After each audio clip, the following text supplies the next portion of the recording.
दोस्तों, भारत की ताकत को कमजोर करने के लिए तुर्की, कतर, पाक तीनों देशों ने मिलकर के तजिकिस्तान पर दबाव बनाया कि भारत को जो तुमने एयरबेस सौंपा है उसे बंद करा दो। और फाइनली तजिकिस्तान ने ऐसा कदम उठाना शुरू कर दिया है, लेकिन बीच में एंट्री हो गई अफगानिस्तान की और भारत के हाथ में अब एक ऐसा एयरबेस लगेगा जिसे खुद अमेरिका चाहता था। जी हाँ, हम बात कर रहे हैं बगराम एयरबेस की। कुछ दिनों पहले अमेरिका और अफगानिस्तान के बीच इसी चीज को लेकर के नया विवाद खड़ा हुआ था कि हमें ये बेस किसी भी कीमत पर चाहिए, लेकिन अफगानिस्तान ने ये फैसला नहीं लिया। लेकिन अब खबरें सामने निकल के आ रही हैं कि जल्द ही ये एयरबेस भारत के हाथ में सौंपा जा सकता है। और अगर ऐसा होता है तो ये भारत और अमेरिका की कूटनीति में एक बड़ा बदलाव लाएगा और इससे भारत की ताकत भी अंतर्राष्ट्रीय स्तर पर देखी जा सकती है। वहीं दूसरी खबर इंडियन डिफेंस से, जहां पर भारत की तरफ से टाटा ग्रुप ऑफ सैफरान मिलकर के एक नई इंजन मैन्युफैक्चरिंग फैसिलिटी शुरू कर चुके हैं। जानते हैं आज की इस वीडियो में दोनों ही इंपॉर्टेंट अपडेट डिटेल्स में। यदि आपको हमारा काम पसंद आए, वीडियो को लाइक, चैनल को सब्सक्राइब जरूर कीजिएगा। तो सबसे पहले सेंट्रल एशिया से आ रही अपडेट की बात की जाए तो आज के समय दुनिया के जितने भी ताकतवर देश हैं, चाहे वो रूस हो, भारत हो, अमेरिका हो या फिर यूरोप का कोई भी देश, अपने एयरबेस दुनिया भर में बनाते हैं। माना यह जाता है कि अमेरिका के पास दुनिया के लगभग हर एक कोने में एयरबेस मौजूद है, लेकिन एशिया कहें या फिर भारत, चीन, रूस पर नजर रखने के लिए अमेरिका के पास कुछ खास ताकतें नहीं हैं, क्योंकि अमेरिका ने जब भी इन तीनों देशों के आस पड़ोस में एयरबेस लेने की कोशिश की, तब अलग अलग फंडिंग्स के जरिए इन प्रोजेक्ट्स को रोक दिया गया। और रिसेंटली ये घटनाएं तेज हो गई जब ट्रंप ने कहा कि हम अफगानिस्तान में मौजूद बगराम एयरबेस किसी भी कीमत पर छीन लेंगे। और ट्रंप ने स्टेटमेंट एक बार नहीं बल्कि 2 बार ऐसा स्टेटमेंट दिया और सिचुएशन इतनी ज्यादा कॉम्प्लेक्स हो गई कि भारत, रूस, चीन तीनों को एक साथ आकर के अफगानिस्तान को समझाना पड़ा। और अफगानिस्तान मौजूद तालिबान ने साफ शब्दों में कह दिया कि हम ये एयरबेस किसी भी कीमत पर अमेरिका को नहीं देंगे। और अमेरिकी राष्ट्रपति ट्रंप ने 2 बार ऐसे स्टेटमेंट्स दिए हैं कि हमें ये एयरबेस किसी भी कीमत पर चाहिए, लेकिन अफगानिस्तान नहीं माना। और रिसेंटली जब इनके विदेश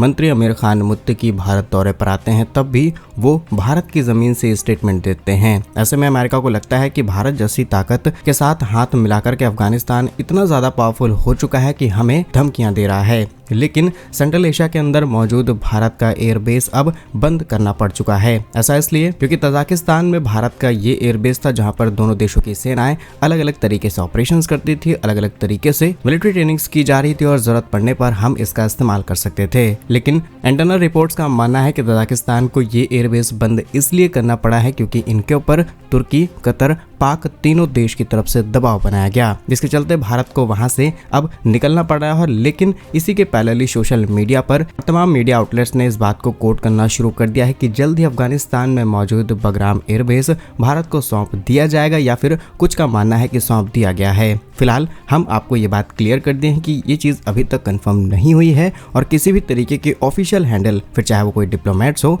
या फिर सरकारी दस्तावेज में इस बात को कंफर्म नहीं किया गया है। इसीलिए हम गारंटी नहीं लेते एग्जैक्टली एयरबेस भारत के हाथ में आ चुका है, लेकिन जो खबरें हैं वो हम आप तक पहुंचा रहे हैं। और अब कूटनीति भी भारत को इस तरीके से चलनी पड़ेगी कि जल्द ही बगराम भारत के हाथ में आ जाए, क्योंकि सेंट्रल एशिया के अंदर पावर इतनी ज्यादा वीक हो जाएगी और आने वाले समय में तुर्की जैसे देश यहाँ पर एयरबेस लेकर के और ज्यादा चीजों को कंट्रोल करने की कोशिश करेंगे। लेकिन भारत अगर यहाँ पर मौजूद हो जाता है तो भारत के लिए न सिर्फ ये कूटनीतिक जीत होगी बल्कि स्ट्रेटेजिकली भारत के लिए बहुत इंपॉर्टेंट लोकेशन है। वैसे इससे होने वाले फायदे ये हैं कि भारत अफगानिस्तान में अपनी पकड़ मजबूत करेगा, भारत और अफगानिस्तान के बीच होने वाले ट्रेड्स और ज्यादा बढ़ जाएंगे। भारत इसका इस्तेमाल कर सकता है अपनी एयर रूट्स को मजबूत करने के लिए, एयर लिफ्टिंग, इंपोर्ट एक्सपोर्ट्स के लिए, बिकॉज अफगानिस्तान तक भारत से जाने वाले जितने भी सामान का रूट था वो पूरी तरीके से बंद है। फिर चाहे वो पाक के रास्ते से पोर्ट्स के जरिए जाने वाला सामान हो या फिर ईरान में मौजूद भारत के चाबहार पोर्ट से, ये पूरे प्रोजेक्ट पूरी तरीके से बंद हैं। ऐसे में भारत के प्रेजेंस अफगानिस्तान के अंदर डायरेक्टली हो पाए, यही एक रूट बनता है। वहीं इस एयरबेस में खड़े होकर के भारत आसानी से नजर रख सकता है चीन और आस पड़ोस के देशों में, यानी कि भविष्य में अगर भारत को स्ट्रेटेजिकली यहाँ पर कोई बड़ा एक्शन प्लान करना भी पड़ता है, तब भी हम आसानी से सभी चीजों को काउंटर कर पाएंगे। वहीं इस रिपोर्ट को एनालाइज करते हुए हमें ये भी पता चला कि तजिकिस्तान पर बहुत ज्यादा दबाव बनाया गया है और डिटेल्स तो ये भी हैं कि भारत तजिकिस्तान एयरबेस के बदले मोटा पैसा देता था ताकि हम यहाँ पर अपनी स्ट्रेटेजिक पकड़ मजबूत करके रख सकें। मगर पाक तुर्की, सऊदी अरब जैसे देशों ने भी यहाँ पर दबाव बनाया है, जिसकी वजह से ये एयरबेस भारत के हाथ से जा चुका है। और अगर भारत किसी भी तरीके से हर एक कोशिश करके बगराम अपने हाथ में नहीं लेता है तो भारत के लिए ये एक बड़ी कूटनीतिक चाल होगी इन सभी देशों की तरफ से, और भारत को इससे आने वाले भविष्य में नुकसान भी हो सकता है। फिलहाल जब ऑफिशियल कंफर्मेशन आ जाएगा कि ये एयरबेस भारत के हाथ लग चुका है, डेफिनेटली हम एक अपडेटेड वीडियो जरूर लाएंगे। नेक्स्ट इंपॉर्टेंट अपडेट भारत के दिग्गज कंपनी टाटा से सामने निकल के आ रही है, जहां पर टाटा ने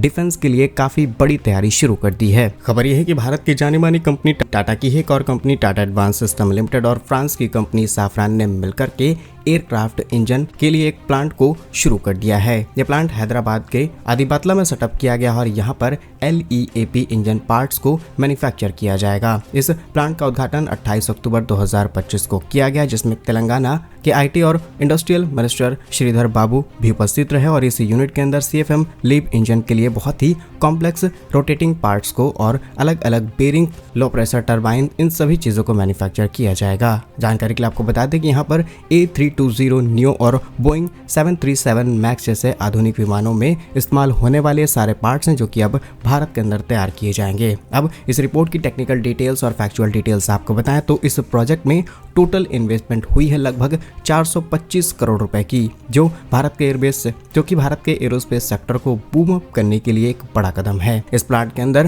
प्रिसीजन मशीन्स और एडवांस प्रोडक्शन कैपेसिटीज इंस्टॉल की गई हैं, जिससे हम इंटरनेशनल क्वालिटी वाले पार्ट्स एंड कंपोनेंट्स को तैयार कर सकें। इस यूनिट के अंदर लीप इंजन में इस्तेमाल होने वाले अलग अलग कंपोनेंट्स को तैयार करते हुए इनकी फाइनल असेंबलिंग और मैन्युफैक्चरिंग तक को शामिल किया गया है, जो कि दुनिया के सबसे बड़े एडवांस इंजन्स के अंदर इस्तेमाल किया जाता है। रिपोर्ट्स के मुताबिक इस प्लांट में 500 से भी ज्यादा लोगों को रोजगार दिया जा रहा है, जिसमें हाई लेवल एम्प्लॉयमेंट शामिल है, और जिससे हैदराबाद एरोस्पेस इंडस्ट्री से इनकी इंपॉर्टेंस और ज्यादा बढ़ेगी। ओवरऑल इस प्रोडक्शन प्लांट से भारत के ग्लोबल सप्लाई चेन में काफी बड़ा कंट्रीब्यूटर बन सकता है। भारत ऑलरेडी दुनिया के लगभग 100 देशों को पार्ट्स एंड कंपोनेंट्स एक्सपोर्ट करता है, स्पेशली एरोस्पेस सेक्टर के लिए, और ये बड़ा कदम है भारत के मेक इन इंडिया और आत्मनिर्भर भारत मिशन के लिए। वहीं तेलंगाना 2030 तक भारत का एरो इंजन कैपिटल बनने का लक्ष्य लेकर के चला है, और इसमें एक प्लांट नहीं बल्कि तमाम ऐसी भारतीय कंपनियां हैं प्राइवेट प्लेयर्स के साथ पार्टनरशिप करते हुए प्लांट सेटअप कर चुकी हैं, जो कि इसी सेक्टर में काम कर रही हैं। वहीं दोनों कंपनीज के बीच हुई ये डील एक लॉन्ग टर्म एग्रीमेंट है, जहां पर प्रोडक्शन कैपेसिटी को समय के साथ और ज्यादा इंक्रीज किया जाएगा। इसके अलावा ये एक ज्वाइंट वेंचर है 50-50% का, इसमें जनरल इलेक्ट्रिक एरोस्पेस और साफरान एयरक्राफ्ट ने पार्टिसिपेट किया है। और रिसेंटली इसी इंडस्ट्री से जुड़ा हुआ स्टेटमेंट आता है भारत के डिफेंस मिनिस्टर श्री राजनाथ सिंह जी का, जहां पर वो ये कहते हैं कि भारत का टोटल डिफेंस एक्सपोर्ट इस बार